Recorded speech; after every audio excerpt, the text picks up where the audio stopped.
com que jo tinc força text, aprofitaré els 10 minuts que no has gastat. No. En tot cas... Que no es conformes perquè no vol, no? Segur que després, amb el torn obert de preguntes, preguntarem de les dues ponències i serà molt interessant. Ara li donem la paraula a en Joan Safont perquè ens parli del poble català, la publicitat i Ibèria. O fiquem un negre i ja està. Bona tarda i gràcies per comptar amb mi en aquestes jornades sobre la Belle Époque i l'inici de la Primera Guerra Mundial. Aquest és un any ple de commemoracions, ple d'aniversaris. No cal que el repetim. Avui en Josep ha abocat el meu humil paper com a guionista del documental d'ahir sobre la Mancomunitat, també la Guerra Mundial, el centenari d'escriptors com Joan Vinyoli, o els 50 anys de la mort d'Agustí Calvet Gaziel. Però també hi ha un aniversari que no n'ha parlat ningú de moment, potser sí que hi ha parlat algú i se m'ha escapat, però és l'aniversari del pacte de Sant Gervasi entre el Partit Republicà Radical i la Unió Federal Nacionalista Republicana. I no ben bé del pacte, sinó de les conseqüències que aquest pacte va tenir amb un grup de periodistes que fins aquell moment formaven la redacció del Poble Català, és el que centra avui la meva ponència.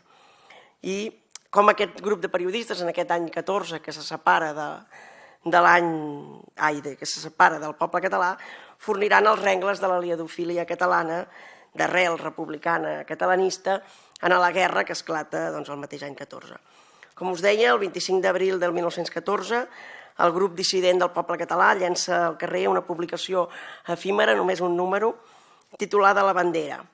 En ella exposen els motius de la seva disconformitat amb el pacte, la seva dura polèmica amb Coromines i Carner i fan una notable descripció dels orígens de tots ells. Si em permeteu, us llegeixo. Diu, abans d'entrar en l'explicació dels veritables motius de la nostra sortida del poble català i de tot el procés en què tal fet s'ha anat desencadellant, s'imposa dir el que érem i què representàvem en el diari i dintre de la política nacionalista republicana. Perdó si hem de parlar de nosaltres. És precís fer-ho per a millor ressalti la normativa comesa. Els redactors del poble català no són periodistes professionals en sentit estricte de la paraula. No havíem cap de nosaltres escrit en altres diaris barcelonins. Tots havíem fet les primeres armes de periodistes quotidians en l'estimat poble català, on havíem arribat des del setmanari polític la majoria. De l'antic Partit Federal, de la Unió Republicana dels primers temps, del catalanisme, proveníem la major part. I els més joves havien començat els seus assaigs polítics en el nacionalisme republicà o en la pròpia Unió Federal Nacionalista Republicana. Eren les idees les que ens havien portat al diari, no el sou o el guany material, encara que d'aquesta la nostra honrada pobresa no se'n pogués passar.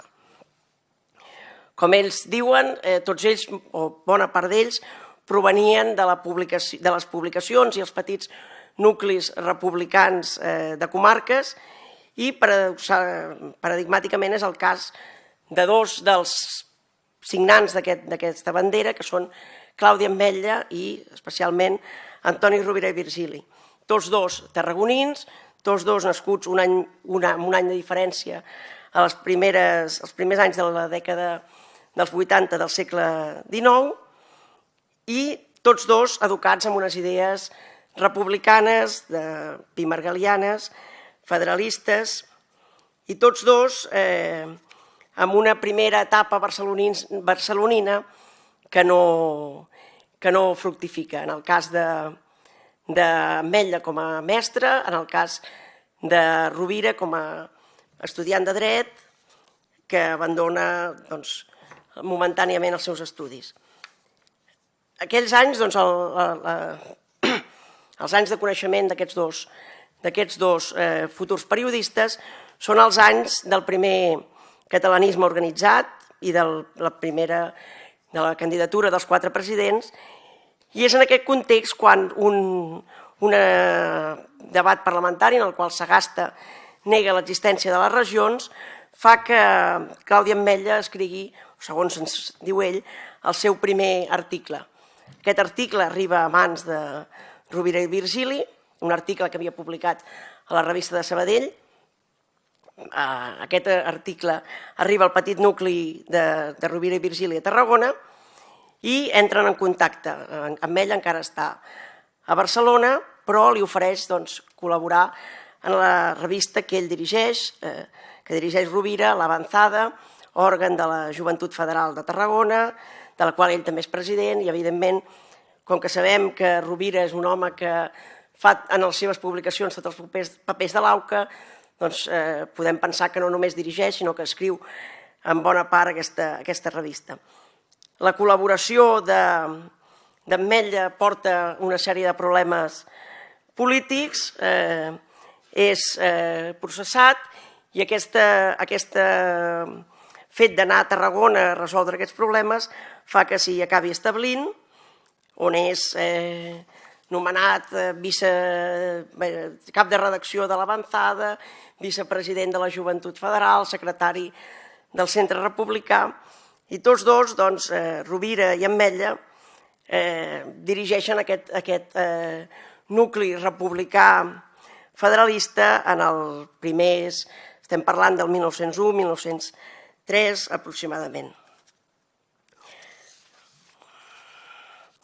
Com ens diu ell mateix, el mateix Ametlla, en aquell moment el republicanisme tarragoní, podem extrapolar a qualsevol ciutat més o menys gran de Catalunya, amb nuclis republicans, no era especialment catalanista, estava molt virolada de tons anticlericals, molt fidel al programa de Pi Margall. Ell acaba dient que qualsevol problema el anaven a buscar a l'obra de Pi Margall, i amb una notable, hem de tenir en compte que Claudi Ametlla escriu les seves memòries després de tornar de l'exili, és un home que ja les ha vist de tots colors, i en fa un retrat més aviat dur de la demagògia que ells mateixos gastaven i dels tons obreristes una mica estripats que ells mateixos havien gastat.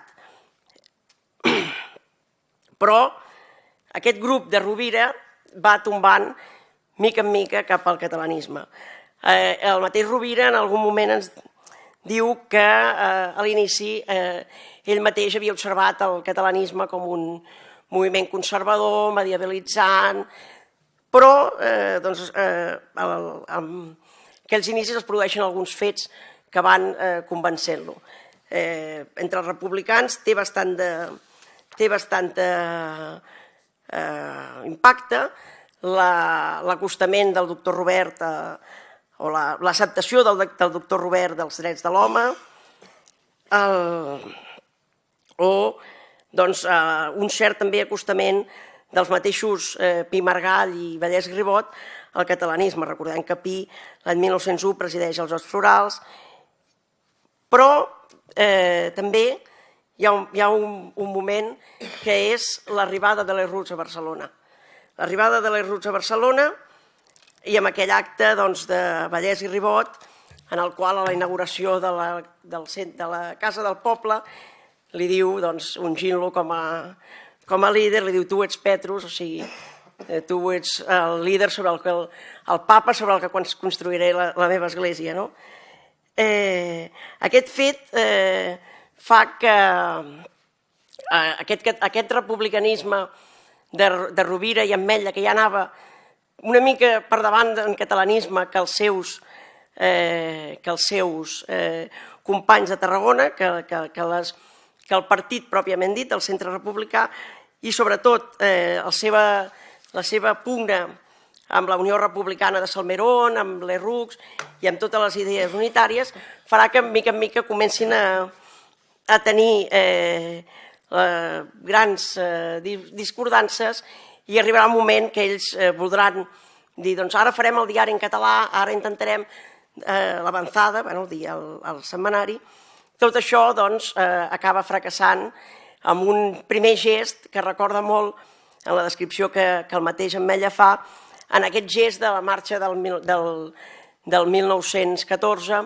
També ells expliquen que marxen solemnement en fila índia del Centre Republicà havent perdut les seves tesis catalanistes davant de les idees unitaristes i de pacte republicà, d'unitat de tots els republicans, que en aquell moment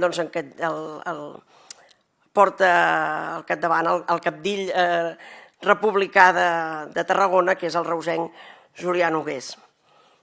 En aquest moment,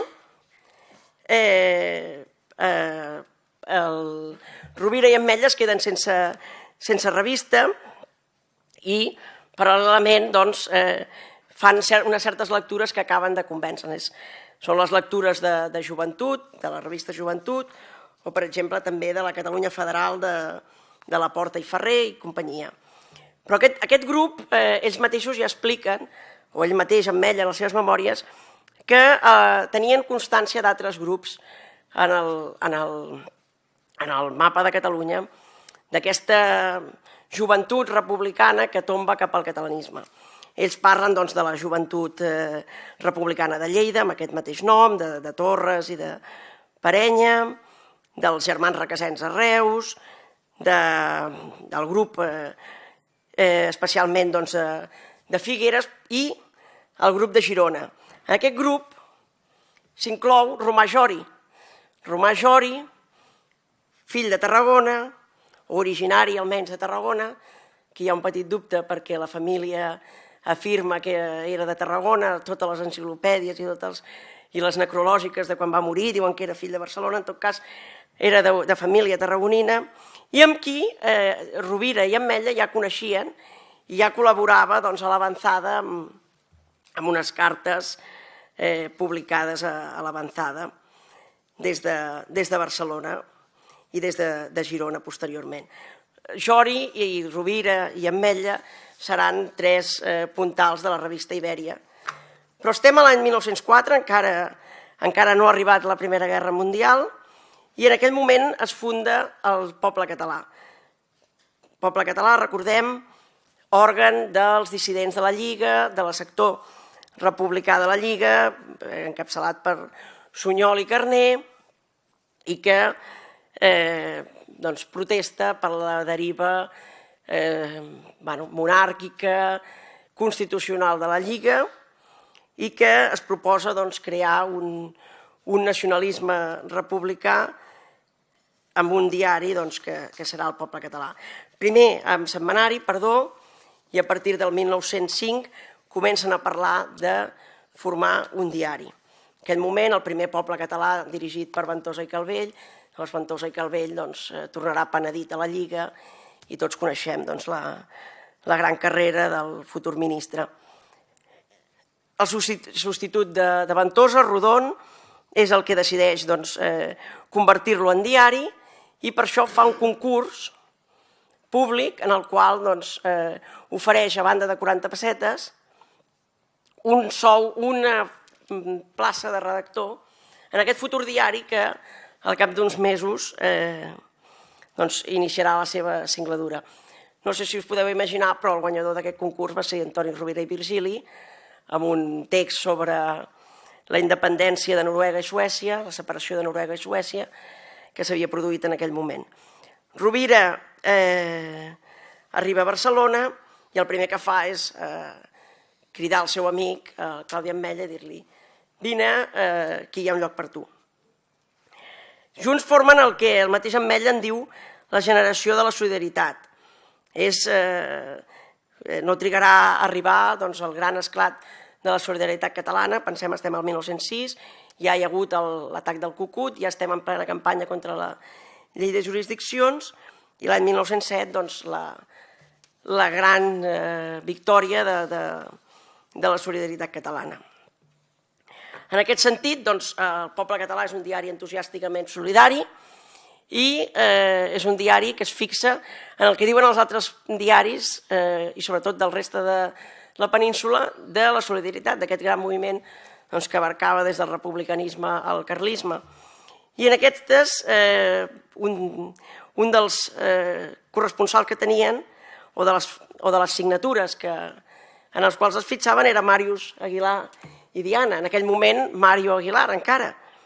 De Màrius Aguilar en tenim facècies i anècdotes per parar un tren, no acabaríem.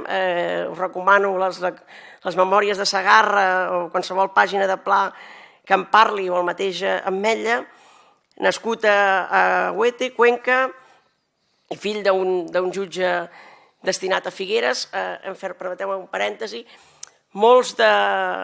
d'alguns dels futurs intel·lectuals del republicanisme i de la liadofília són fills de funcionaris o de militars, però d'uns funcionaris o d'uns militars il·lustrats. Penso, per exemple, en el pare d'Alexandre Plana, que és un militar espiritista, masó, i que curiosament també és destinat a Figueres, al castell de Sant Ferran.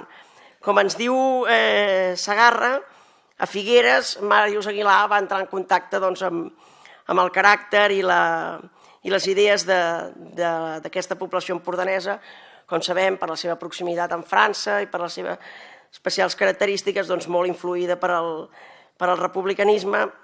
Segarra ho explica millor que jo i diu: la seva adolescència de Màrius va estar presidida per la tramuntana, les idees de Pi Margall, les solfes de Pep Ventura, el vi ranci, el set i mig i les fàcils prostitutes del Garrigall.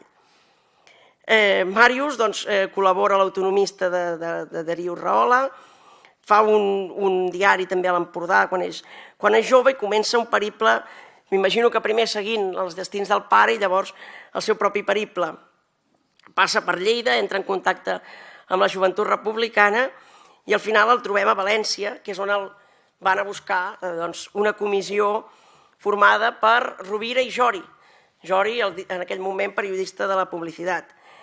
Per què? Perquè des de València escrivia en una revista, en un diari enemic de Blasco Ibáñez, de Rodrigo Soriano, el gran antagonista republicà de Blasco, i escrivia entusiàsticament sobre la solidaritat.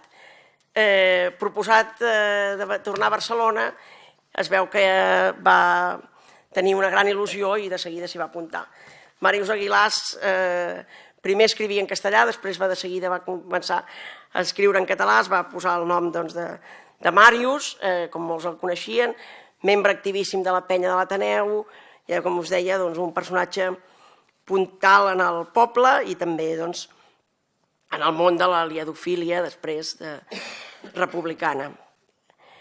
Altres membres del poble català, que són especialment assenyalables, són Manuel de Montoliu, en aquell moment nacionalista i republicà i durant la guerra germanòfil i després amb la guerra espanyola col·laborador dels serveis d'espionatge franquistes, però també futurs col·laboradors d'Ibèria, com Feliu Elias, Apa, el gran caricaturista, o el futur reporter internacional Eugeni Xammà, que en aquell moment és un jove militant de la Unió Catalanista que acaba esdevenint crític musical. Com us deia abans, Rovira i Virgili és un home d'una extraordinària capacitat de treball. Ametlla és el seu amic, però a més li té una gran admiració i afirma que és el més periodista de tots, era el que va introduir novetats en el diari, era l'expert en política internacional, era el que coneixia més llengües i era una mica el factòtum periodístic, per dir-ho d'alguna manera, del diari. Inclús ens diu Ametlla que cobrava més que la resta. Cobrava 40 duros al mes, mentre els altres en cobraven 30.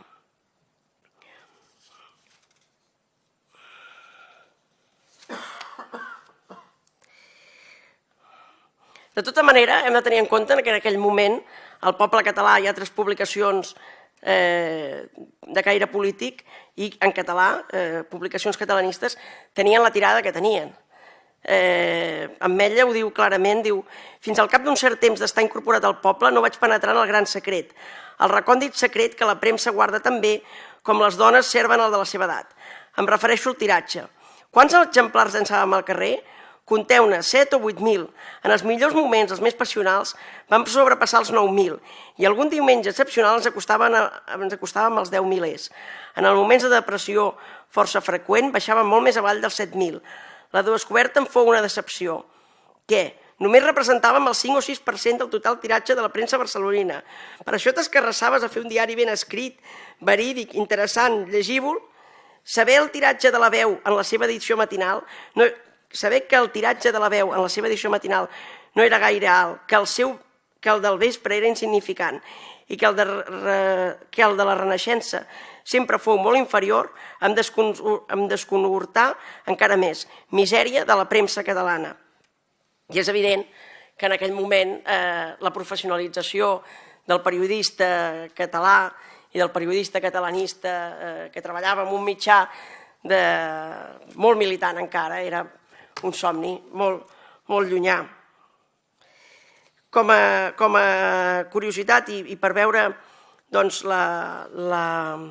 aquesta vinculació política, encara molt un diari sota l'ègida dels rectors del partit polític, hem de tenir en compte que Clàudia Ametlla havia d'anar periòdicament a casa de Sunyol, a casa de Lluí, a casa de Carner, com a cronista polític, a validar les informacions. O el fet que la desfeta del Centre Nacionalista Republicà, primer, després de la desfeta de la Solidaritat, maneix el propi diari cap a una crisi. Va ser en aquell moment que, a més, els redactors ja fan una primera rebel·lió contra el director Rodon i acaba marxant aquest director d'aquests 3 primers anys. Estem ja a les portes de la Setmana Tràgica i el diari queda escapçat, amb Rovira i Virgili fent les funcions de director, Pous i Pagès com a cap de redacció i Ametlla com a director dels serveis informatius.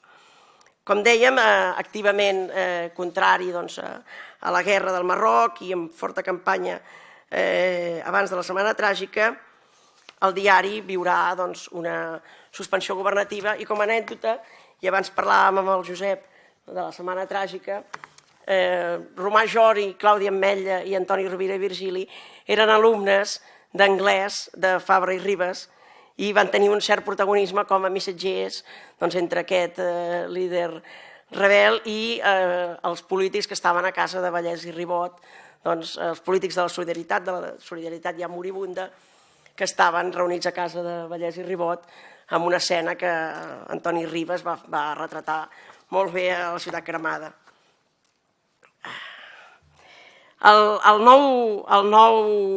La nova etapa posterior a la suspensió i a la Setmana Tràgica va coincidir amb l'entrada en el diari de Pere Coromines. Si hem de jutjar per el que ens diu Clàudia Ametlla i el que ell mateix ens diu que deia Pous i Pagès, la imatge que tenen els redactors de Pere Coromines no pot ser més pèssima. Evidentment, això s'ha de posar amb el context i amb les antipaties i simpaties. Segons diuen, el primer dia que el van conèixer, o que el van conèixer com a nou factòtum del diari, va ser abans de la Setmana Tràgica, però no sigui que va incorporar fins un any després. El dia que el van conèixer era el dia de Corpus de 1909, en el qual es va presentar al diari, no per parlar amb el redactor, sinó per veure passar la processó amb tota la seva dona i els seus fills, i amb unes anècdotes que expliquen sobre la vestimenta i sobre un botó que els hi va caure, que amb aquell respecte que teníem per a l'antic empresonat, per als processos de Montjuïc, per al gran polític i savi Pere Coromines, va començar a canviar-los la impressió. Pous i Pagès diu que, a més, el dia que ja va començar de director, l'any 1910, va arribar a les 9 de la nit, quan el diari ja no sabien com tancar-lo, la seva direcció va ser intermitent. A més, hem de tenir en compte que, a banda de director del diari, curiosament, Pous i Pagès, i això sí que fa és reconèixer-li bastants mèrits periodístics, bastants canvis de maquetació del diari, d'organització de les columnes, d'introducció temàtica. Pere Coromines esdevenia el líder del nou partit, fundat el 1910, sota la presidència més simbòlica que real de Vallès i Ribot, i amb Coromines com a home fort, com dèiem, i Carner, el seu amic Carner, com a eminència gris del partit. la Unió Federal Nacionalista Republicana no va tenir, tot i uns petits èxits primers, l'èxit esperat i es veié en la circumstància, aquí arribem l'any 14, de pactar una coalició per sobreviure com a partit, sobreviure com a diari i tenir un pes en una política que ja es dividia entre Lliga i Partit Radical de les RUC. Les opinions eren contrastades, hi havia una part que volia l'acord amb la Lliga, recordem que és la Lliga que està a punt de constituir la Mancomunitat, però al final es va imposar la voluntat d'acudir a les eleccions amb el partit de les RUC. En aquest moment, a més, el diari es troba, segons ens diuen a la bandera, en una situació econòmica absolutament desastrosa. El diari és arrendat, està, a més, en un procés que avui en diríem concursal, s'ha dissolt la societat anònima, com dic, s'han arrendat el propi diari i el pacte fins i tot s'intenta justificar per salvar aquest diari. El pacte de Sant Gervasi, firmat a la torre del barri de Sant Gervasi, carrer Alfons XII, del Meregildo Giner de los Ríos, entre Giner de los Ríos mateix, les RUC i Emiliano Iglesias Ambrosio, pels radicals, i Coromines, Joan Moles Ormella, Salvador Albert, Felip Rodés i Joaquim Salvatella pels nacionalistes. Curiosament, moltes vegades es repeteix, i jo mateix ho dec haver repetit en algun moment, que la fugida dels redactors i la publicació de la bandera són previs, o així ho havia entès alguna vegada, a les eleccions. No, segons ens diuen ells mateixos, a la bandera les eleccions són el 8 de març del 1914 i aquest full volant, més que un diari pròpiament, tot i que té 4 pàgines i aparença de diari, és del 25 d'abril. O sigui, gairebé un mes i mig després. Tot i això, les disconformitats entre els redactors del diari i els seus líders polítics ja són manifestes des del mateix moment de la signatura del pacte. Acusen a Coromines i Carner d'haver-los enganyat, d'haver-los dit que el pacte no era a Barcelona, sinó a comarques on, bé, tot podia ser diferent, però el fet que el pacte acabi sent també a la ciutat de Barcelona i que no suposi un gran triomf, tampoc per al partit, fa que aquestes tensions, sumades als greus problemes econòmics i a la decisió, per si fora poc, tot aquest procés, tenen una ordre de llançament, o sigui, una cosa tan actual com els desnonaments. Estaven a punt de ser desnonats en el diari. I amb tot aquest background d'emprenyament, si em permeteu la grolleria, van tenir la darrera picabaralla amb Coromines i Carner. En concret, van anar a Sant Pol a veure en Coromines i, segons diuen, els va prometre que tot allò, que salvaria el diari, que no fessin cas al pacte, que tornarien al nacionalisme, que tal i que qual. Total, que al final l'arrendador va rescindir el contracte, van acabar venent o intentant vendre les màquines i el 17 d'abril del 1914, havent decidit marxar i no haver-los publicat l'article de comiat, els redactors o antics redactors del Poble Català marxen i publiquen la bandera. La bandera per què? Perquè s'enduen amb una imatge també que recordarà aquella imatge del Rovira i Virgili i el Claudi Ametlla marxant del centre republicà de Reus, s'enduen la bandera que havien dut a les manifestacions i que penjaven en el balcó i que presidia la redacció, i capitanejats pel Rovira i Virgili seguiran Ramon Noguer i Cornet, futur governador civil de Tarragona, Claudi Ametlla, Màrius Aguilar, Pere Casals, Alexandre Plana, Prudenci Bertrana, etc. La pèrdua d'aquest gruix intel·lectual, sumiria, a més, amb una profunda crisi, si és que no era prou profunda ja la crisi a l'esquerra nacionalista, i favoriria una certa hegemonia de la Lliga fins a la Fundació d'Acció Catalana, que alguns d'ells també hi tindran a veure. Com deia, és el moment de la Lliga i és el moment de la Mancomunitat, també que el centenari del qual es compleixen aquests dies. Ja us deia que la professionalització del periodista en aquest moment és un somni o una utopia irrealitzable i molts d'ells combinen el periodisme amb múltiples professions. En concret, Clàudia Ametlla no només és delegat de l'agència Fabra, la filial d'Abas a Espanya, sinó que porta la secretaria de diverses societats de caire econòmic. Quan es constitueix la Mancomunitat, a través del seu amic Rafael Campalans, aconsegueix presentar un informe econòmic sobre les possibilitats d'acció política de la Mancomunitat en la indústria catalana al president Prat de la Riba. La trobada amb en Prat de la Riba, i aquí és curiós que tots aquests homes tenen una admiració total a Prat de la Riba, és productiva i Clàudia Ametlla esdevindrà secretari de l'Escola Superior d'Agricultura. No és l'únic exemple ni l'únic d'aquest grup que col·labora amb la Mancomunitat. Rovira i Virgili esdevé cap de premsa, que també dona una mostra de la modernitat i de la visió de la pròpia Mancomunitat, un servei de premsa per explicar la seva obra i alhora recollir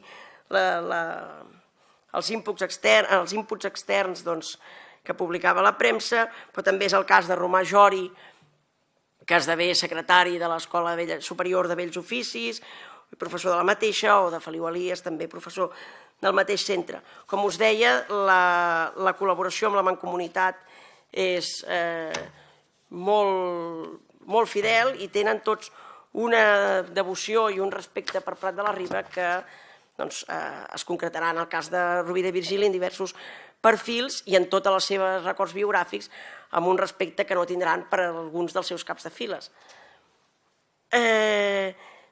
Evidentment, estem a l'any 14, 28 de juny de 1914, assassinat de l'arxiduc, al cap de poc més d'un mes esclata la guerra a tota Europa.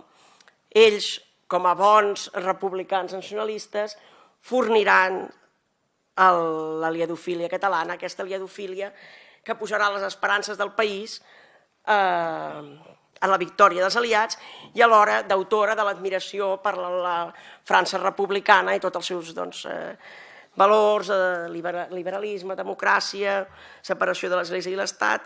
Per si fos poc, a més, amb tot aquest amarament de noucentisme i mediterranisme, per tant, d'afinitat espiritual amb França i Itàlia, evidentment, que s'uneix a l'any 1915 a la guerra, tot això els fa signants de manifestos, els fa protagonistes de totes les iniciatives, des del manifest a la nació sèrbia de Rovira i Virgili, el manifest dels catalans aliadòfils, però també algunes de les iniciatives peninsulars a favor dels aliadòfils, i tots quatre, aquests homes dels quals hem anat parlant, Ametlla, Rovira, Aguilar i Jori, tindran un paper estel·lar fundant la revista Ibèria.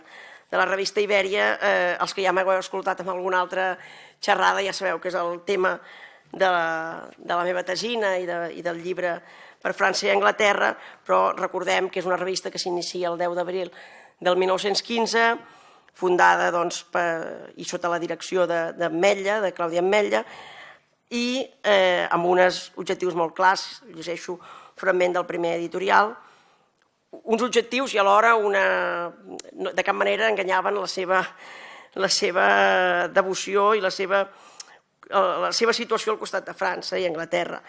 Y diu, Iberia no será una revista sabia, sino de excitación. Y entiéndase bien que no venimos a afiliarnos a la Legión extranjera. Bandera la nuestra, aquí la santa bandera catalana. Alma la nuestra, pesares los nuestros, pero todos nuestros amores para la Francia. Todas nuestras admiraciones para Inglaterra. Y en cuanto a Alemania, por las hecatombes de Bélgica, por los sacrificios de Francia, Por las escenas de misterio y crueldad del Mar del Norte, odio. Y continúan. Podrá la Gaceta proclamar la neutralidad en esta lucha, pero no puede permanecer en silencio lo que está por encima de la Gaceta. La inteligencia. El Estado será neutral, nosotros no. En este momento único, supremo de la vida, se podrà permanecer mudo en el Tíbet, però en Catalunya no.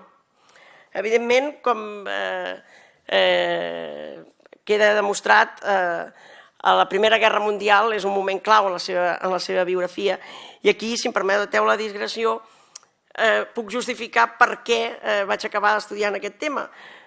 Quan acudies a les memòries de tots aquests homenots, d'Ametlla, del mateix Hurtado, que és més gran, però d'altres, fins i tot d'alguns personatges secundaris com Jaume Passarell, tots acabaven dient que la seva gran entrada en el compromís més seriós i en les lluites intel·lectuals més profundes i de caire més, fins i tot amb fortes repercussions per la seva pròpia carrera, per al futur, per les decisions que prendran a partir d'aquell moment, és la Primera Guerra Mundial.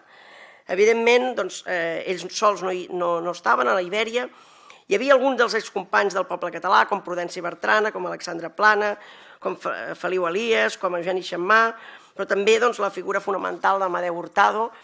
Com ja dèiem, hi ha un home que és d'una generació anterior, diputat de la Solidaritat Catalana, i un home que tindrà amistat amb tots ells i que serà una mena de padrí o de patriarca tant de la revista Ibèria com del diari La Publicitat, que en aquell moment és adquirit per uns naviers enriquits per la situació, per la bonança econòmica, per al boom econòmic de la guerra. Ricard i Antoni Tallà eren uns comerciants de fusta que compren un vaixell i comencen a fer viatges i tenen molta sort, s'enriqueixen i decideixen adquirir un diari. En aquell moment no només un diari és un símbol de prestigi, sinó que a més la guerra fa que hi hagi una avidesa de notícies, recordem el moment epifànic de Gaziel a La Vanguardia, és el moment en què la discussió sobre la guerra és viva als carrers i que tothom vol saber què està succeint a la guerra. Els germans Tallà compren un diari antic, un diari republicà que havia passat per diverses èpoques des del 1878 i el posen sota la inspiració d'Amadeu Hurtado, que farà d'editor en un sentit modern, i de Romà Jori, aquell Romà Jori de les cartes d'un campesino a l'avanzada, el Romà Jori de Girona, el Romà Jori dels primers temps de la publicitat, l'amic d'Ametlla i de Rovira, serà el director d'aquesta nova etapa de la publicitat iniciada l'any 1916. Els germans Tallà no només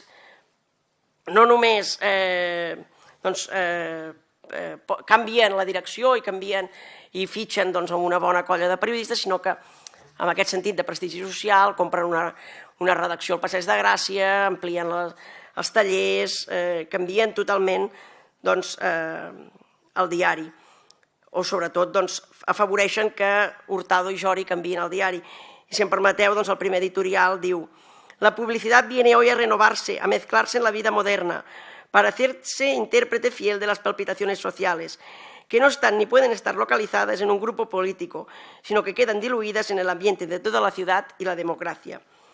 La publicitat serà el gran diari aliadòfil, a més, serà el gran diari republicà i catalanista en castellà, però sobretot l'any 1922, quan després d'un breu parèntesi en el qual els Tallà, evidentment ja no tan rics com quan corria l'or de l'exportació i abrellats amb Hurtado, acabaran venent a la Federació Patronal i al cap d'uns mesos la publicitat serà adquirida per Acció Catalana, en el qual Rovira i Virgili hi tindrà un paper fonamental.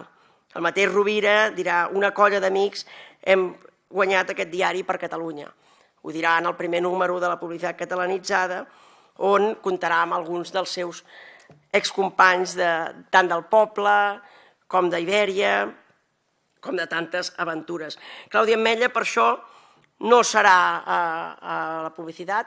En aquell moment ja és director de la delegació d'Abast Fabra a Barcelona i va camí de convertir-se en una... Jo he llegit en el pròleg de la nova edició de les seves memòries que ha fet el meu director de tesi, el Xavier Pla, diu que el Clàudia Ametlla era el que més es va costar a un petit ciutadà quein, a un petit magnat de la premsa a Barcelona. No amb un diari propi, però sí tenint el control de la principal agència de notícies francesa, en aquell moment la premsa catalana, molt depenent encara de la informació internacional que venia de França. I, per acabar, l'últim, Màrius Aguilar, Romà Jori, perdó, m'he oblidat de dir que mor l'any 21, ell ja no veu la publicitat catalanitzada, mor l'any 21, la seva mort commou el món periodístic català, i pel que deia, Màrius Aguilar vagarà per diferents capçaleres fins que acabarà esdevenint director dels diaris de Joan Pich i Pont, la publicitat, el Día Gráfico i La Noche, separant-se de la línia que havien traçat els seus companys, recordem, de la premsa, els seus companys de generació, els seus companys d'aquesta generació de la solidaritat, des de la premsa republicana federal de comarques, passant pel poble català, aturant-se a l'aliadofília d'Ibèria i finalment a la publicitat. Com deia, Màrius Aguilar se separarà, el tornaran a trobar a l'exili, però això ja em sembla que ja sobrepassa tant el temps com sobretot el tema d'aquesta tarda. Moltes gràcies.